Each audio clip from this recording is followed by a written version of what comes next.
있고요. 그래서 오늘 수업은 컨텐츠에 대한 주 내용이고요. 그 컨텐츠를 가지고 우리가 어떻게 이해하고 그거를 활용할 수 있는지에 대해서 설명하려고 합니다.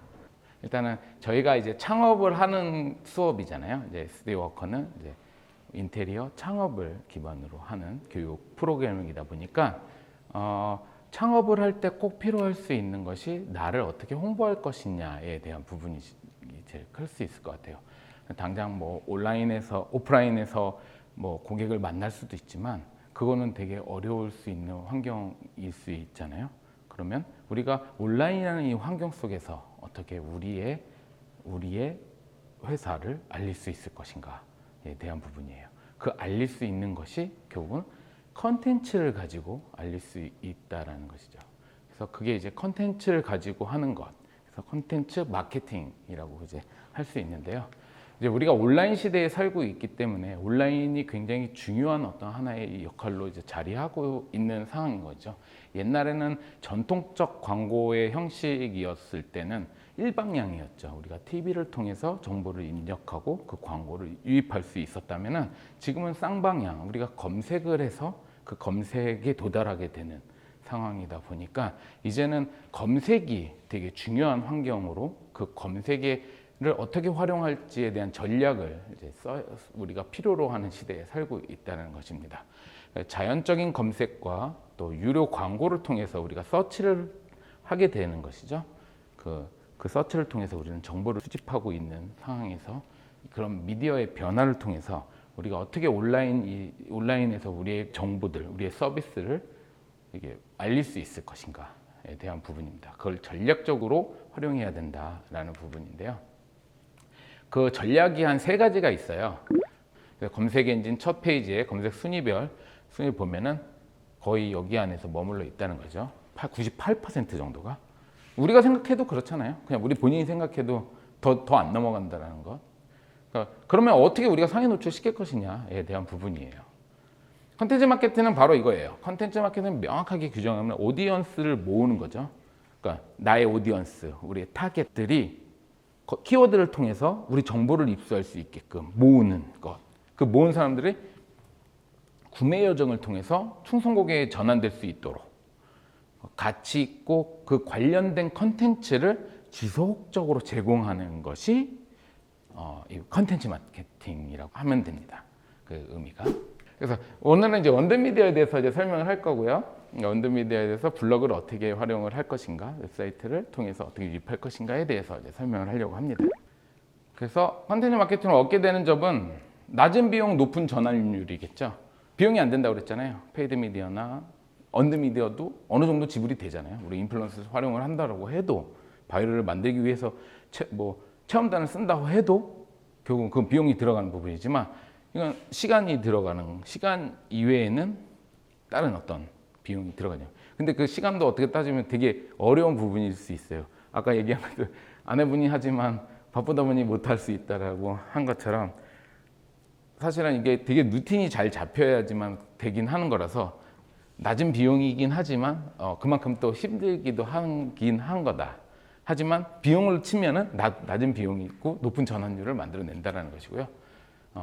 브랜드 자산이 축적되죠. 아까 페이드 미디어에서 그냥 파워링크 올린 거는 닫으면 사라지는 거예요.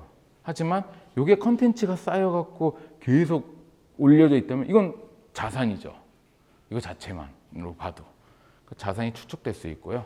이거를 쓰고 그 포스팅하는 것 자체가 굉장히 전문가를 요하게 만들어요. 그냥 써줄 수가 없거든요. 그거를 내 정보를 그 상위 노출까지 만들어 올리려면은 전문가적인 소견이 있어야 되는 그 전문가로서의 포지셔닝이 만들어진다라는 것이고요. 그리고 검색 엔진 최적화를 만들 수 있다는 거, 이건 이따가 설명을 드릴 거고요. 그리고 세스 고딘이라는 이제 이 마케터가 얘기한 말이에요. 마지막까지 남는 마케팅은 컨텐츠 마케팅이다. 아까 얘기한 것처럼 자산이 축적된다고 그랬잖아요. 다른 거는 다 사라져요. 돈을 지불해서 쓴 거는 딱 그 지불했을 때 그 순간 이외에는 존재하지 않아요. 계속 지불되지 않는 이상. 하지만 이거는 사라지지 않고 축적된다. 그래서 결국은 다른 마케팅은 다 썼잖아요. 마케팅은 결국 돈을 쓰는 거잖아요. 돈을 써서 홍보를 하는 개념인데 컨텐츠 마케팅도 마찬가지인데 얘는 축적이 돼서 남아있더라. 마지막까지 남는 마케팅은 컨텐츠 마케팅이다라고 설명을 했습니다. 그러니까 SEO가 이제 중요한 이제 키워드인데요. 설명을 드릴게요. 검색 엔진 최적화라는 거예요. SEO는. 그래서 SEM은 검색 엔진 마케팅이라고 할 수 있고, 이거는 이제 파워링크, 그래서 집을 빌리는 거 같은 거, 유료 광고를 통해서 웹사이트 순위를 높이는 거. 그리고 검색 엔진 최적화는 아까 얘기한 것처럼 유입량을 높여갖고 우리 사이트 자체가 상위에 노출될 수 있게끔 만들어 주는 거. 그러니까 이거를 이제 인테리어니까 우리가 집을 빗대어서 설명을 드리자면, 요거는 우리가 집을 사는 거예요. 축적되니까 내 거니까.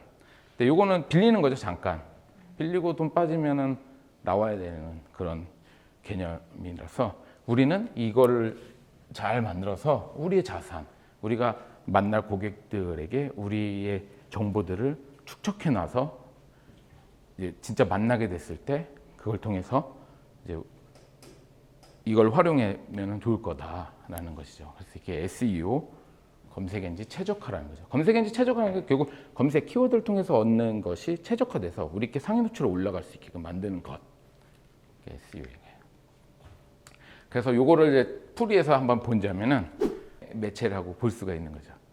그러면은 조금 우리가 좀 생각해 볼 수가 있을 것 같아요. 블로그 쓰는 게 되게 어려울 수 있어요.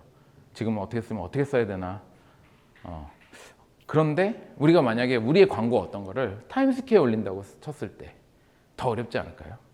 타임스퀘어에 우리의 인테리어 회사를 올린다고 광고를 올리겠다 한다면 비용적인 부분도 그렇고 그 올릴 수 있는 과정과 다른 광고들이 많이 줄서 있는데 그걸 뚫고선 우리 회사가 거기 광고를 할 수 있을까?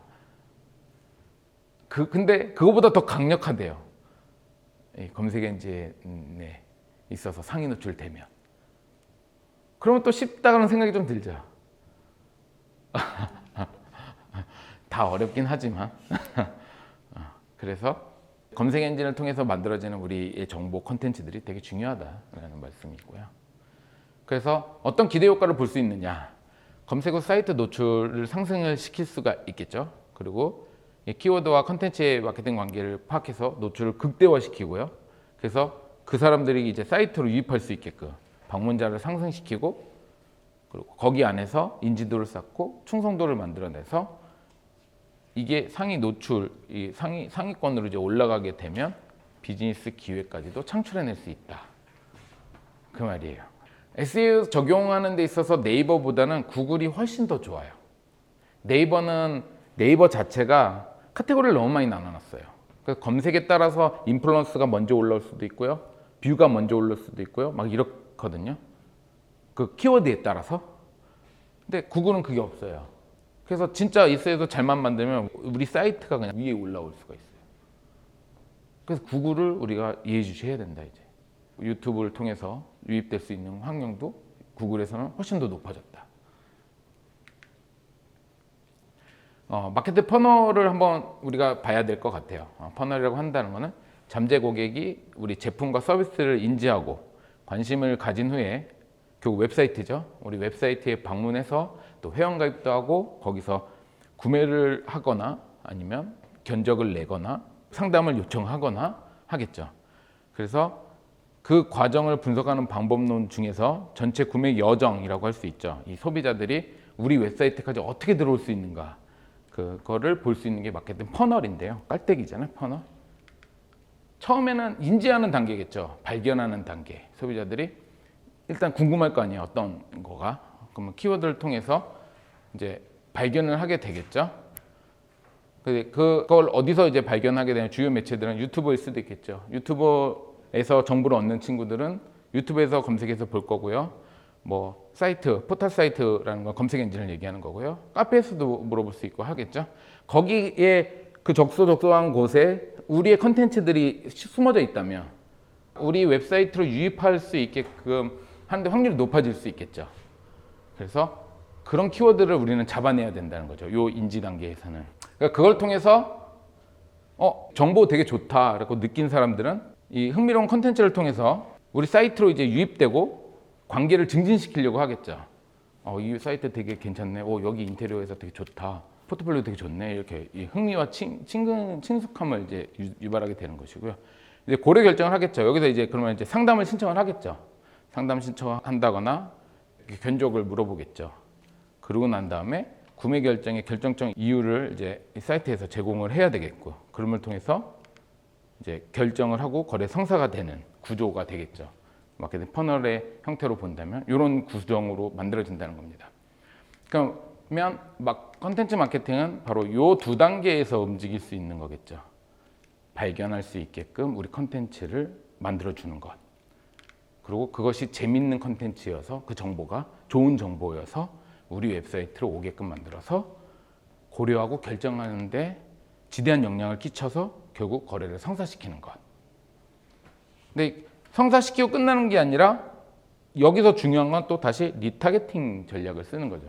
그 사람을 통해서 다시 바이럴을 만들 수 있게 리타겟팅을 다시 해줘야 되는 거죠. 바이럴 마케팅을 해줘야 되는 거. 고객 관리를 계속 해줘야 된다는 거죠. 그래서 요 여정을 통해서 만들어진다는 것이죠. 그래서 최종적으로 한번 정리를 해봤습니다. 결국은 이제 컨텐츠죠. 소셜미디어를 통해서, 블로그도 소셜미디어 안에 들어가는 거니까 그걸 통한 컨텐츠와 그를 통한 광고를 우리 웹사이트로 유입을 시켜갖고 이 웹사이트 안에서 비즈니스를 창출하는 것. 그게 이제 최종적으로 말하는 컨텐츠 마케팅이라고 할 수가 있습니다. 그러니까 결국은 웹사이트가 되게 중요하겠죠. 들어왔는데 웹사이트가 그래서 크게 우리가 다뤄주는 건 오디오까지는 하더라도 글, 블로그, 인스타그램, 유튜브 이 세 개의 채널은 우리가 확보해서 운영을 해서 가야 되지 않을까. 그 컨텐츠를 가지고. 그래서 그걸 통해서 우리 웹사이트로 오게끔 유입하는 것. 그래서 오늘은 블로그에 대해서 설명을 하려고 합니다. 블로그, 그러면 어떻게 우리 그 타겟 오디언스들이 우리의 블로그에 정보들을 입수해서 유입해서 우리 사이트로 할 수 있을지, 그래서 블로그에 대해서 좀 설명을 드리려고 하고요. 인스타와 유튜브는 다음 시간에 라는 부분이고요. 블로그는 계속 진화하고 있어요. 계속 진화하고 지금도 진화하고 여전히 살아있는 뉴미디어라고 할 수가 있는 게 바로 블로그입니다. 거기에 이제 어떻게 변화가 좀 되고 있는지 한번 더 볼게요. 그리고 아까 얘기한 거예요. 소비자는 편한 선택지를 제공해야 된다는 거죠. 워딩으로 정보를 얻는 사람이 있고, 영상으로 정보를 얻고자 하는 사람이 있고, 이미지로 얻고자 하는 사람이 있는 거죠. 각자 원하는 스타일이 다 다르기 때문에 우리는 그거를 편애할 필요가 없고, 최대한 많은 선택지를 구사하는 게 좋다는 거죠. 많은 선택지를 만들어줘서 유입할 수 있게끔 만드는 거. 그 세 가지는 해야 된다. 그래서 목적은 대중중심이어야 된다는 거죠. 그래서 아까 얘기한 것처럼 무엇을 궁금해하는가, 그리고 무엇의 문제점을 가지고 있는가, 그 키워드들이 궁금할까, 무엇이 궁금할까를 우리는 분석을 해야 돼요. 그러니까 결국은 키워드 분석이에요. 키워드 분석. 그러니까 우리의 키워드로 무엇을 찾고 있을까라는 거죠. 소비자들은 그 문제점이라고 할 수 있는 것, 아니면 궁금한 점이 결국은 키워드잖아요. 키워드를 우리는 검색을 할 거잖아요. 그러니까 키워드로 묻죠. 소비자는. 우리는 키워드로 답을 해줘야 되는 거죠. 그게 정보라는 거죠. 결국은 우리는 키워드 분석이 굉장히 중요하다는 거죠. 우리의 키워드에서 무엇이 더 필요할까를 생각을 해야 되는 거죠. 이제 보시면은 대표님 같은 경우는 그냥 대표님이 해왔던 것들을 올리잖아요. 근데 그게 아니라 아까 얘기한 것처럼 키워드 중심으로 해서 우리 정보를 지금 만약에 그런 거기서 몇 가지 키워드를 말씀하신 대로 제목 바꿔도 안 돼요. 올린 거는 올린 거예요. 만지면